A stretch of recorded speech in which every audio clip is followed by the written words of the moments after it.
I am going to report religion and globalization. Religion. It is part of people's culture. It is part of many people's way of life. It caters into the spiritual need of people since people always have that belief of being greater than themselves. This being is thought of to have both physical and spiritual attributes that capture the human spirit to the extent that it develops in people a sense of faith and the belief in the unseen, the all-encompassing supreme being God who has been attributed different names across cultures. It is said there that religion is part of people's culture, which is very obvious since culture has three elements and one of these is the tradition. Religious activities are part of our tradition. An example of this is the Sinulog Festival of Cebu, and it is now a traditional activity of the Cebuanos as they praise and thanks the Holy Child Patron, Senior Santo Niño. Yet, even if religion's aim is to immerse people into the possession of a sense of God, it is also ironic that because of religion, people are hurting and killing each other.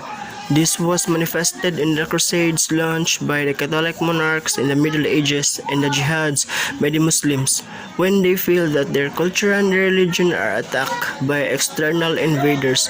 These include the most recent move by the Islamic State of Iran and Syria, or the ISIS, a radical Islam group to establish a caliphate. Since then, there are some issues that until now Christians and Muslims are still arguing. ISIS, an international issue, is still disrupting peace process and due to their selfish goal. As well as in the Philippines, before the Bangsamoro Basic Law was put into implementation, Muslim rebels in Mindanao are still trying to raise their protest against the government. ISIS are also involved in the combat happened in Marawi. It might hasn't a clearer picture of their purpose, but they still cause mess and violence in the city for 5 months.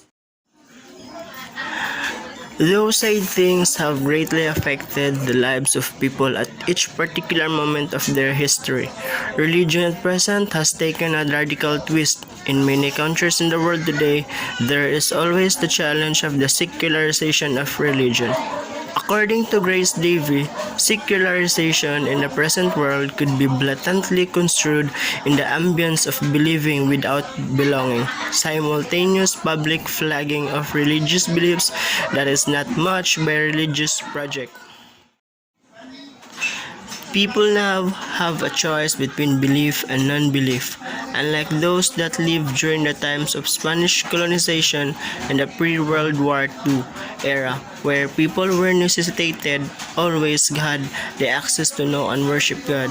In this current age, people seem to enjoy the things that the materialistic world has offered to them, to the extent that people would say that they belong to a certain religion but are not actually practicing it. People before are forced to follow the path of the Spanish friars to worship God. But now, people are not doing things properly according to their beliefs. For instance, a man claimed to be a Catholic believer, but he doesn't used to practice the Catholic activities like following the 10 commandments of God. Yes, it is an excuse that we are not perfect, but by violating the law of church is an immoral decision that we must avoid doing such. These are the philosophers who has a strong point of view with regards to the religion. First, Nietzsche.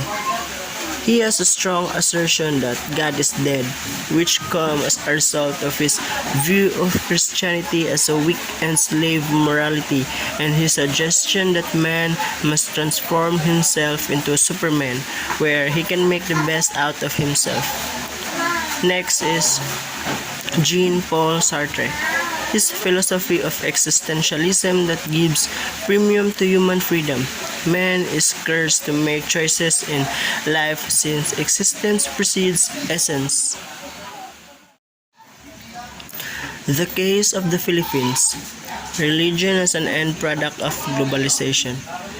The spread of Christianity in the Philippines can be mostly attributed to Ferdinand Magellan's discovery of the Philippines.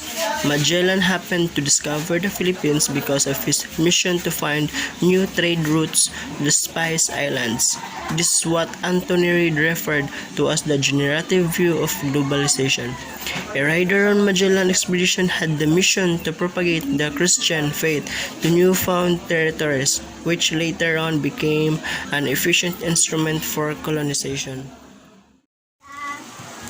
And we are very familiar of Magellan's expedition that turns into a transition of beliefs by most of the Filipinos. We tend to practice the belief brought by Magellan in the Philippines, but we didn't even notice that the transition of beliefs will also turn to transition of culture because Spaniards use our Christian faith as an instrument for colonization. The quest to find gold and other goods in the colonies with the intention to enrich the crown reflects today's transnational and multinational corporations' exploitation of developing nations' natural and human resources. Yet, religion, though foreign in origin, had also been employed to advance the early Filipino people's innate longing for independence from foreign colonizers. After all, religion could also be likened to a two-edged sword, since it could also enable to do things that might be detrimental even at the expense of their own well-being.